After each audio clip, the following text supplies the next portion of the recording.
Բարև ձեզ, Քրոնիկոնի տաղավարում հյուրընկալել եմ իրավապաշտպան Սիրանուշ Սահակյանին, Տիկին Սահակյան, շնորհակալ եմ հրավերություն մեժելու համար եւ բնականաբար մեր զրույցի թեման Բաքվում պահվող գերիներն են։ Ամերիկայի ներկայացուցիչների պալատի արտաքին հարաբերությունների հանձնաժողովը ընդունել է լիազորությունների մասին փոփոխություն ազգային կոմիտեի կողմից Ամերիկայի հայ ազգային կոմիտեի կողմից, ինչ է սա իրենից ենթադրում, ինչ ազդեցություն կարող է ունենալ գերիների վերաբերյալ կամ թե սա ընթացիկ փաստաթղթերից մեկը կդառնա, ինչպես կան արխիվում բազմաթիվ։ Նախ այո իրավացի եք, այս փուլում մենք տեսնում ենք ամերիկյան հանրային քննարկումների տիրույթում հայ գերիների վերադարձի խնդրի ակտիվացում, ինչը թերևս տրամաբանական էր, հաշվի առնելով, որ խաղաղության պայմանագիրը նախաստորագրվեց հենց ամերիկյան ջանքերով,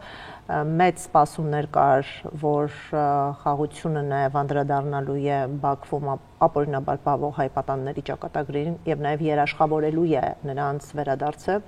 քանի որ գործընթացները մեծամասամբ իրավական չեն եւ ունեն հենց քաղաքական երանգավորում,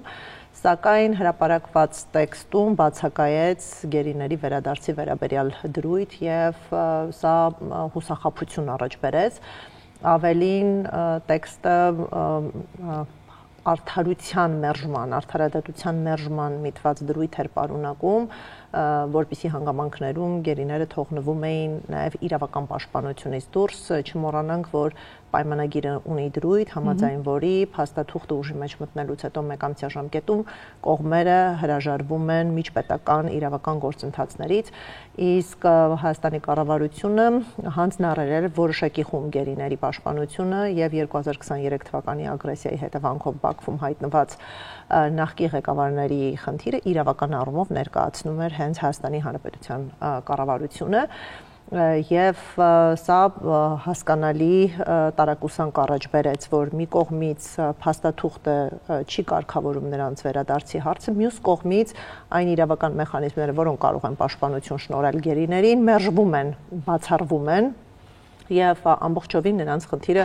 թողնվում է ադրբեջանական իշխանությունների կմահաճույքին, իսկ վերջիններս առանձնապես բարեհաճ վերաբերմունք չունեն, նախ որտեվ նախկին ղեկավարների հարցն է, որը կապված է ազգերի ինքնորոշման իրավունքի հետ եւ նաեւ կան էթնիկ հայերի նկատմամբ վերաբերմունքի խնդիր, ինչը բազմիցս շահարկվում եւ չարաշահվում է ներքաղաքական նպատակներով։ Եվ այս բաց թողումը լրացնելու նպատակով տարբեր նախաձեռնություններ եղան, հատկապես ակտիվ է Հայդատի հանձնախումբը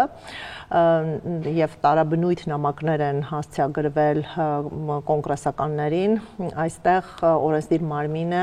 ավելի մեծ ակտիվություն է ցուցաբերում, որպեսզի գործադիր մարմնի որոշ գործողություններ վերցնի վերահսկողության ներքո եւ նաեւ խրախուսի ակտիվ ներգրավվածությունը նաեւ մարդասիրական հարցերի լուծման մեջ, ստացվում էր, որ քաղաքական խնդիրները իրենց լուծումը ստացել են, բայց ամբողջովին անտեսված էր մարդու իրավունքների տարը Եվ երբ մենք խոսում ենք մարդու իրավունքների վերաբերյալ, իհարկե առաջնահերթը դա գերիների խնդիրն է, բայց չմոռանանք, որ կա նաև հայկական ժառանգության պահպանության խնդիր, որի առնչությամբ կան ամենօրյա գրեթե հրապարակումներ, թե ինչպես են վանդալիզմի եւ ոչնչացման ենթարկվում, եւ մյուսը կա գլոբալ խնդիր, դա Արցախահայերի հետ վերադարձն է եւ երբ մենք խոսում ենք էթնիկ բնաջնջման մասին, էթնիկ զտման մասին, հենց տարածաշրջանից հայերին հետքերը մաքրելու գործողությունն են քննարկման առարկա դարձնում, որի կանխարգելման ճանապարհներից մեկը դա հենց վերադարձի իրավունքը ապահովելն է։ Մի քանի կարևոր նախաձեռնություններ կային, ձեր կողմից մատնանշված նախաձեռնությունը ուղղակի սա դեռևս նախագիծ է, որը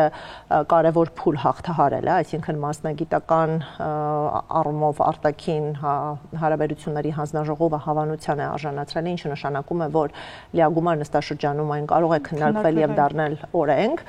Սրանից զատ եղավ նախաձեռնություն, որը կապված էր պատժամիջոցների կիրառման հետ, պատժամիջոցներ ադրբեջանցի այն պաշտոնյաների նկատմամբ, ովքեր ուղղակի ներգրավվածություն են ունեցել միջազգային հանցագործությունների կատարմանը,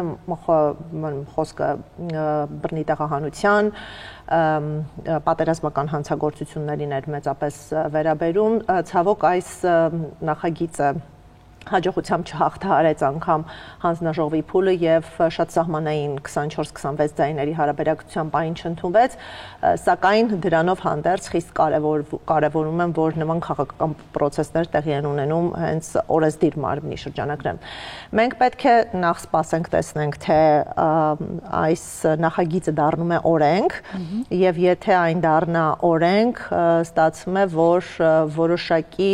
հակակշիռների զսպումների համակարգ է ներդնում գործադիր իշխանության համար, որպիսի քաղաքական պրոցեսներին զուգահեռ պատասխանատվություն ստանձնի մարդու իրավունքների խնդիրների լուծման առնչությամբ եւ այո, առաջատար խնդիրները դա հայ ռազմագերիների այլ պատանների վերադարձն է, մշակութային ժառանգության պաշտպանությունը եւ արցախահայերի վերադարձը։ Այս ամենի համատեքստում որտեղ է մեր պետությունը կամ որն է իր անելիքը կամ ինչ կարող էր անել, որ չի անում կամ գուցեև անում է առանց որևէ բացառություն տալու։ Մեր պետությունը կարծում եմ իրարամերժ եւ փոփոխվող վարք է ցուցաբերում 2020 թվականի պատերազմի ավարտից հետո առնվազն 1-2 տարվա համատեքստում կարծես կար ակտիվ աշխատանք ոչ միայն քաղաքական ուղղվածությամբ, այլ նաեւ իրավական, այստեղ շատ կարեւոր իրավական գործընթացներ մեկնարկվեցին, որը աննախադեպային էր, այն առումով, որ Հայաստանը երբևէ միջպետական մակարդակով իրավական վեճ չէր գեներացրել Ադրբեջանի նկատմամբ, թեև իրավական հիմքերը առկա են եղել։ Եվ ինչն էր հետաքրքիրը, որ Հայաստանի Հանրապետությունը անգամ համարձակություն դրսևորեց Թուրքիայի դեմ հայց նախաձեռնել։ Մենք առավելապես քննարկում ենք հայ-ադրբեջանական տիրույթը, բայց մոռանում ենք նաև հայ-թուրքական հարաբերությունները եւ արդյունքում մենք 21-22 թվականներին ունեցանք ՄԱԿ-ի միջազգային դատարանում մեկնարկված շատ կարևոր գործընթաց, որը հենվում էր հենց ռասիստական քաղաքականության վրա եւ բացահայտ այս իրավական հարթակում մեղադրանք էր ներկայացվում, որ ադրբեջանական կողմը տարիներ շարունակ ռասիստական քաղաքականություն է վարել հայերի նկատմամբ, ընդ որում անկախ նրանց բնակության վայրից։ Այստեղ ոչ թե դրված էր միայն արցախահայերի պաշտպանությունը, ոչ միայն Հայաստանում ապրող հայերի պաշտպանությունը, այլ բոլոր էթնիկ հայերի պաշտպանությունը անկախ քաղաքացիությունից եւ բնակության վայրից։ Եվ նաև 4 գանգատներ ներկայացվեցին ընդդեմ Ադրբեջանի մարդու իրավունքների եվրոպական դատարանում եւ 1 գանգատ ընդդեմ Թուրքիայի, ակնառու էր, որ Թուրքիան ակտիվ ներգրավվածություն էր ունեցել 44-օրյա պատերազմին։ Չմոռանանք, որ հրամանատարությունը մասնակիորեն հանձնարարել էին հենց թուրք հրամանատարները եւ նաեւ վարձկաններ էին ներգրավել պատերազմին, որտեղ հենց հիմնական դերակատարը եղել էր Թուրքիան եւ հասկանալի է, որ օդուժի կառավարման վարձկանների միջոցով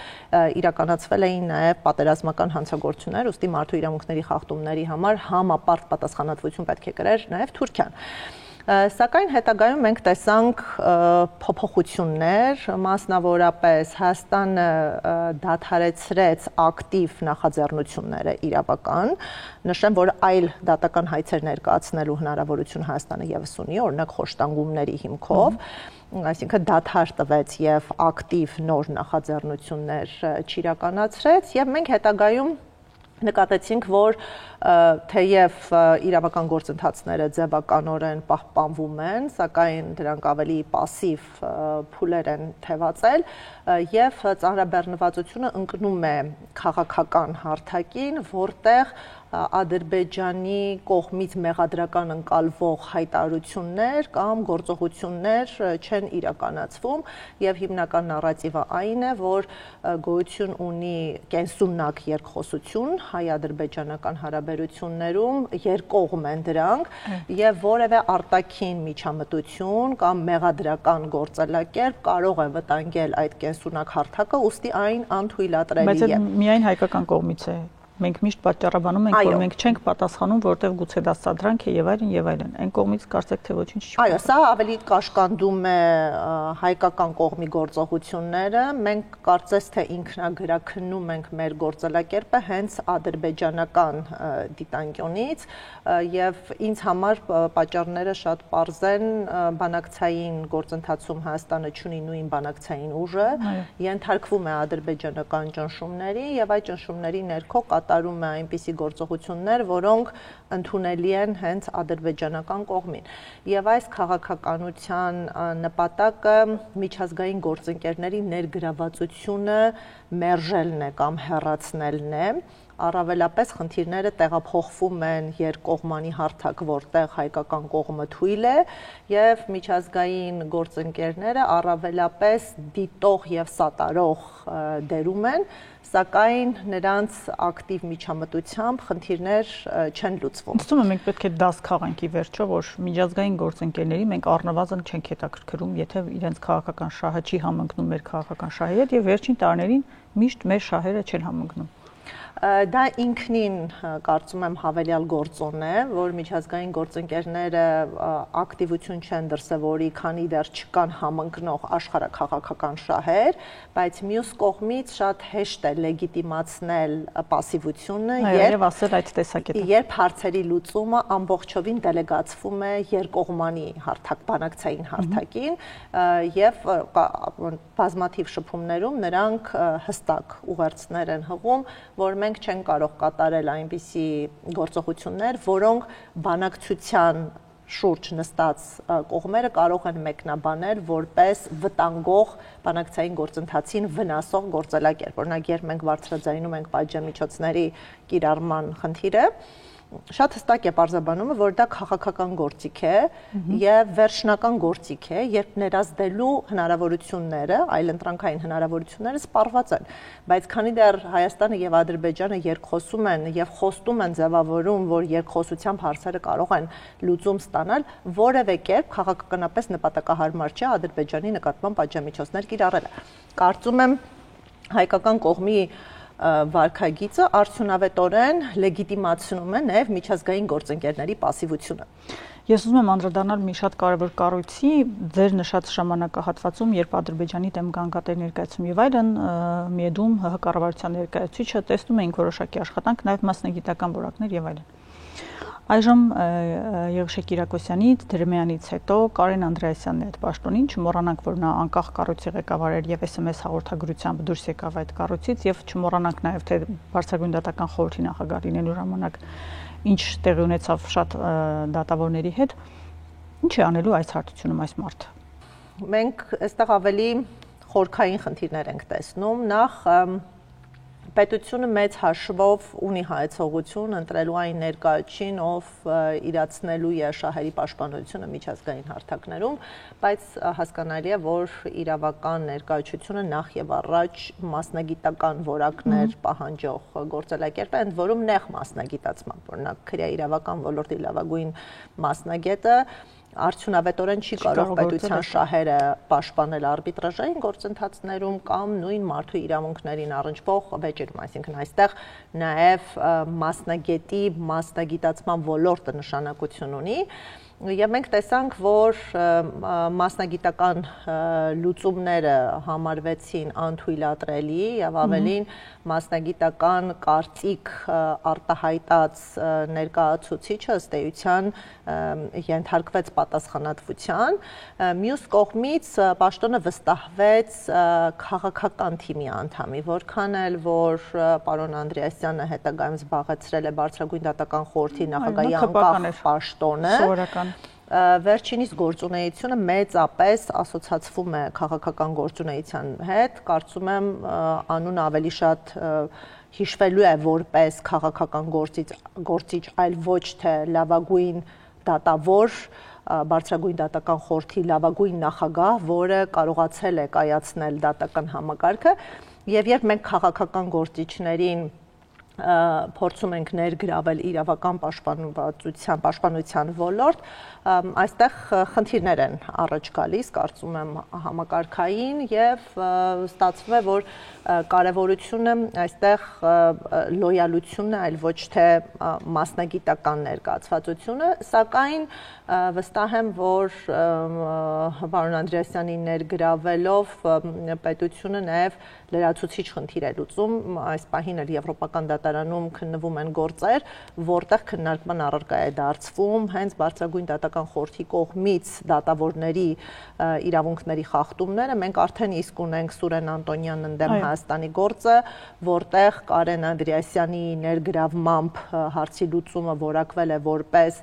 անաչառության սկզբունքի խախտում։ Դավիթ Հարությունյանի մենք սահմանադրական դատարանի նաև որոշումներ ունենք, որոնք ցավոք սրտի չեն կատարվել բարձրագույն դատական խորհրդի կողմից, այսինքն պարոն Անդրեասյանը Հայաստանի Հանրապետությանը ներկայացնելու է այնպիսի գործերով, որտեղ քննարկման առարկա են դառնում իր կողմից մարդու իրավունքների խախտումները։ Այստեղ մենք կարող ենք ընթացակարգային նաև հարցեր ունենալ, սա այս պահին մասնագետների կողմից ուսումնասիրվում է, մենք չենք բացառում, որ այս հարցի վերաբերյալ դիրքորոշում արտահայտենք նաև մարդու իրավունքների Եվրոպական դատարանում եւ տեսնենք դատարանի տեսանկյունից որքանով է թույլատրելի, որ դատավարական կողմը ոչ միայն պաշտպանում է պետությանը, այլ սեփական գործողությունները։ Կարմիր խաչի գրասենյակը վերջին անգամ Բաքվում պահվող գերիներին տեսակցել է կարծեմ հունիս ամսին եւ տեսեք մենք միշտ մեջբերում ենք, որ այս երկրի խորհրդարանը ընդունեց այս բանաձևը, սա հանդես եկավ իր կոչով, տարբեր այցաններում, տարբեր մարդիկ միջազգային կառույցներում եւս խոսում են այս կերպ կամ այն կերպ գերիների մասին, բանաձևեր կամ նախագծեր են նախաձեռնվում, բայց Ադրբեջանը ի հեճուկս այդ ամենի որոշում է, որ պետք չի իրեն Կարմիր խաչի գրասենյակ եւ վերջ։ Եվ Կարմիր խաչի գրասենյակը կողպում է իր դուրն ու գնում Ադրբեջանից։ Ինչ է լինում այս բառը, ովքեր են տեսակցելու մեր գերիներին, ինչպես է պահվելու կապը ընտանիքի անդամների հետ։ Մենք ինչ կարող ենք անել այստեղ, եւ պետությունը, եւ իրավապաշտպանները։ Սա աննախադեպ է, նույնիսկ երբ կա պետության ինքնիշխանության խնդիր, համաձայնություն տալ միջազգային կառույցներին, մարդասիրական գործունեություն իրականացնել սեփական պետության տարածքում եւ նույնը ընկած է համագործակցության սկզբունքը եւ պետությունները նաեւ իմիջային տեսանկյունից հանդուրժում են մարդասիրական առաքելությունները եւ այս միսիաները նաեւ կարողություններ են զարգացնում, մշակույթ են ձևավորում, որպեսզի շարունակաբար նաև հանրային իշխանություն կրողները կարողանան արդյունավետ լուծել մարդասիրական խնդիրներ։ Բայց մենք տեսանք, որ Ադրբեջանը ոչ միայն վտարեց այլ կառույցների, այլ նաև հենց Կարմիր խաչին, որի գործունեության շահառու էին նաև էթնիկ հայերը, եւ ես կասեմ անգամ կոնֆլիկտի տեսանկյունից մեծամասամբ շահառու էին հենց էթնիկ հայերը, ուստի այս քայլն էլ ես որակում եմ որպես խտրականություն պայմանավորված նաեւ հայերի պատկանելությամբ, հայերին զրկում են նաեւ մարդասիրական աջակցությունից։ Եվ վերջին տեսակցությունը եղել է հունիսին, փաստացի ողջ ծավալով գործունեությունը դադարել է սեպտեմբերին, այս պահին մենք չունենք դրական հաստատում, որ Կարմիր խաչի տարածաշրջանային ներկայացուցիչները գոնե կարողանան կարճատև այցելություններ իրականացնել հայ պատաններին, ինչը եւս թույլատրելի գործելակերպ է, եթե անգամ Կարմիր խաչը չունի ներկայություն որևէ պետությունում, ապա սահմանակից երկրների աշխատակիցները կարողանում են մարդասիրական աջակցություն ցուցաբերել նաև այդ երկրների բնակչությանը եւ մենք կարող ենք ասել, որ հայերը այս պահին գտնվում են բացարձակ մեկուսացվածության պայմաններում, չկա որևէ օբյեկտիվ տվյալ նրանց իրական վիճակի, առողջական խնդիրների, հոգեբանական դրության վերաբերյալ զանգերի միջոցով ընտանիքները կծկտուր տեղեկություններ են ստանում, բայց անմիջական դիտարկման մեթոդը բացակայում է եւ բոլոր հայերը գտնվում են անկախ միջազգային վերահսկողությունից դուրս։ Հիմա Ադրբեջանը միջազգային հարթակներում փորձում է ցուցադրել, որ բաց գոյություն չունի, քանի որ մարդու իրավունքների պաշտպանի գրասենյակը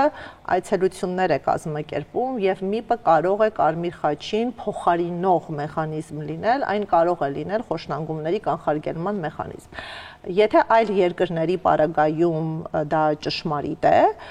մենք նման հնարավորությունը բացառում ենք Ադրբեջանում մի քանի պատճառներով։ Նախ առաջինը ունենք, այսինքն որպեսզի դիտարկումը անի իրենց միպը։ Այո, Նախ մենք ունենք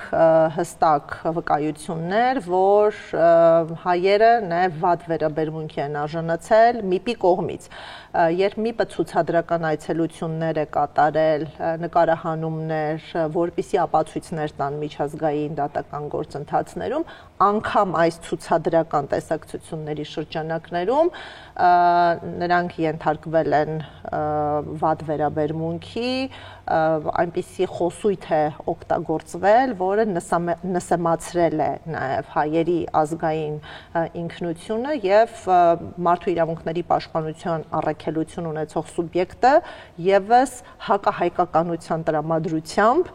մուտք է գործել եւ նվաստացրել է հայ պատաններին։ Եվ երկրորդը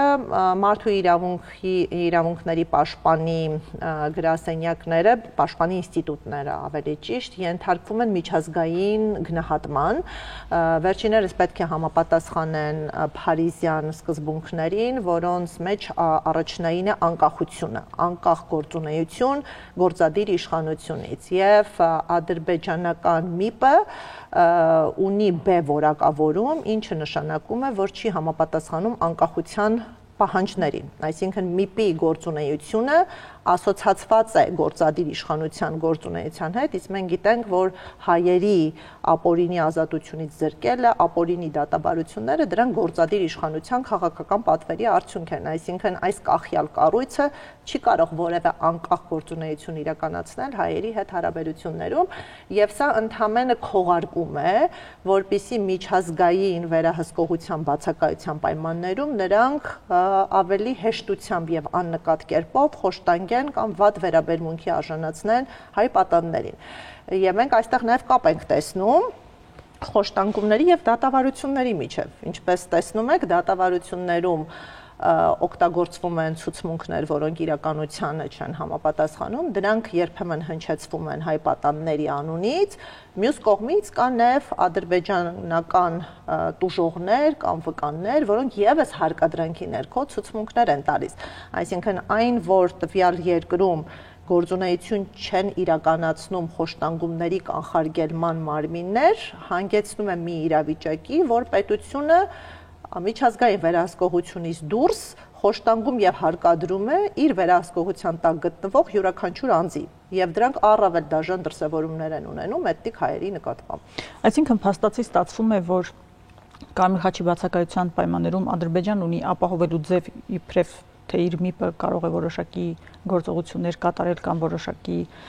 բարենպաստ պայմաններով կամ մարդու իրավունքներին առնչվող պայմաններով ապահովել հայ գերիներին, եւ երկրորդը մենք գերիների հարազատներ, ընտանիքները, հանրությունը նրանցից իրազեկվելու միակ տարբերակ այդ դատական նիստերի լուսանկարներն են դառնում փաստացի։ Ով է կազմակերպում այդ զանգը, օրինակ, երբ չկա Կարմիր խաչը։ Զանգը կազմակերպում են ադրբեջանցի ներկայացուցիչներ, դրանք ամբողջովին վերահսկելի զանգեր են, ընդ որում պարբերականությունը տարբեր է, օրինակ բոլոր այն հայերը, որոնք արդեն իսկ դատապարտվել են, վերջիներս կարողանում են կապ հաստատել ամիսը մեկ անգամ կամ 2 ամիսը մեկ անգամ պարբերականությամբ, իսկ մնացյալը, ովքեր դեռևս ունեն կալանավորվածի կարգավիճակ, գոնե շաբաթական մեկ անգամ ունենում են կարճատև զանգերի հնարավորություն։ Եվ այս համատեքստում մենք նշել ենք, որ կարևոր է հյուպատոսական ծառայություններ մատուցելը, ինչը միջազգայինորեն ընդունված գործիք է եւ յուրաքանչյուր պետություն ունի սուվերեն իրավունք տեսակցել այլ պետությունում ազատությունից զրկված իր քաղաքացիների։ Հիմա ադրբեջանական բանտերում պահվում են ՀՀ քաղաքացիներ, ովքեր ունեն Հայաստանի Հանրապետության անձնագրեր,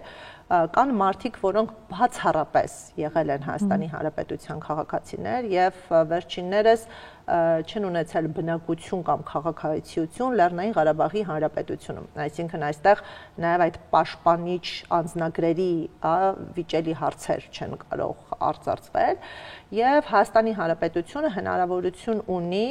միջնորդավորված չեզոք երրորդ երկրների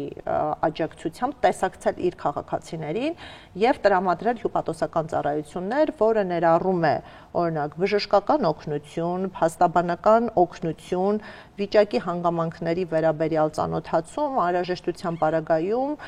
դիվանագիտական խողովակներով մարդու իրավունքների խախտումների բարձրաձայնում։ Եվ մենք ունենք բազմաթիվ դեպքեր, երբ դիվանագիտական հարաբերությունների բացակայությամբ կամ կոնֆլիկտով պայմանավորված պետությունները չեն կարողացել ուղղակի գործել եւ ներգրավել են չեզոք երկրների։ Օրինակ Շվեյցարիան եւ Սկանդինավյան երկրները ունեն հարուստ փորձ որպես երրորդ կողմ այլ երկրների քաղաքացիներին հյուպատոսական ծառայություններ մատուցելու։ Մեր պարագայում միջոցը կա, միջոցը ցուցադրվել է, միջոցը նաև հրապարակային հանրային քննարկման առարկա է դարձել, բայց այս պահին մենք չունենք դրական որոշում, որ Հայաստանի Հանրապետությունը հանձնառել է եւ որոշել է օգտվել իր սուվերեն իրավունքից Ադրբեջանում պահվող պատաններին հյուպատոսական աջակցություն ցուցաբերելու համար։ Սա բաց թողում է եւ այս բաց թողումը քաղաքական կամք է դա ընդհանրապես։ Կարծում եմ, այո, սա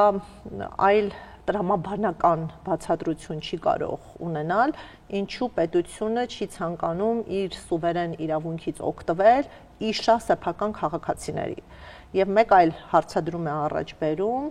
եթե մենք միայն ՀՀ քաղաքացիներ ենք եւ մեզ հետ նաեւ այլ երկրներում միջադեպեր տեղի ունենան, արդյոք մենք որպես քաղաքացիներ մեզ պաշտպանված կարող ենք զգալ։ Սա նաև պետություն քաղաքացի հարաբերություններում արդեն սխալ քաղաքացիական պայմանագիրը չկա պետություն եւ այստեղ սխալ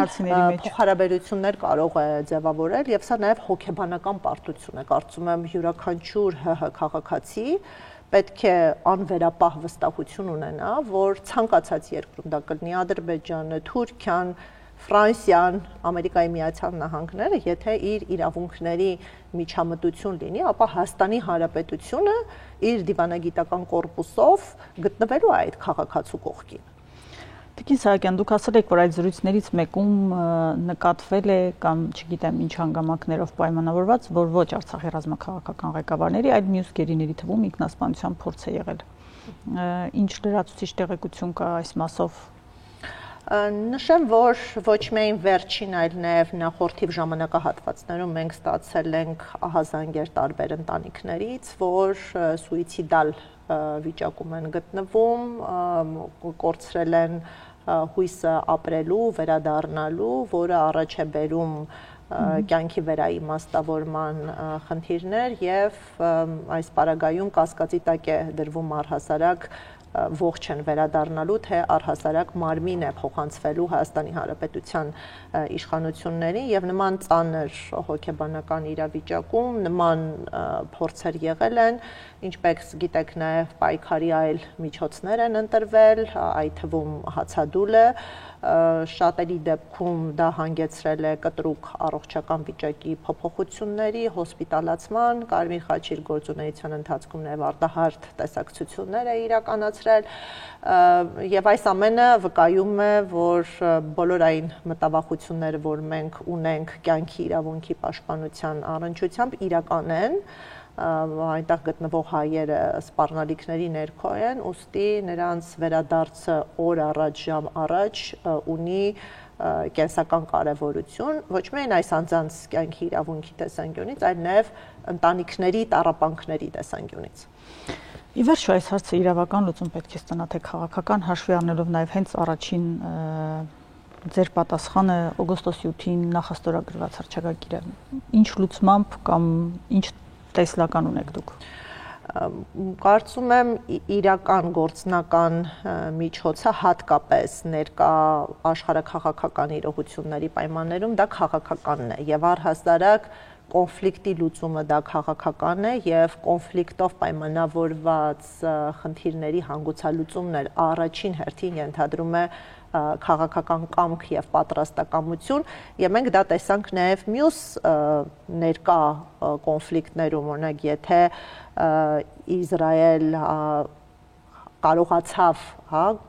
երկխոսություն հաստատել գերիների փոխանակման հարցում, երբ որ թշնամական հարաբերությունների եւ ատելության աստիճանը պակաս չէ հայ-ադրբեջանական կոնֆլիկտներից, սա եւս ցուցադրում է, որ պատրաստակամության ցանկության պարագայում այս խնդիրները շատ արագ կերպով կարող են լուծվել հենց քաղաքական ճանապարհով։ Հիմա մենք տեսնում ենք, որ քաղաքական ճանապարհը հատվածական է, այն որոշ փուլերում կարողացել է արդյունք ապահովել, բայց ներկայումս կարծես մտել է փակուղի, ինչու եմ որակում փակուղի, որտեղ մենք 23 թվականից հետո չենք ունեցել տեղաշարժ եւ վերջին տեղաշարժը կրկին պայմանավորված է եղել կոնկրետ քաղաքական զարգացումների հետ, այսինքն մենք ունեցել ենք հանցագործների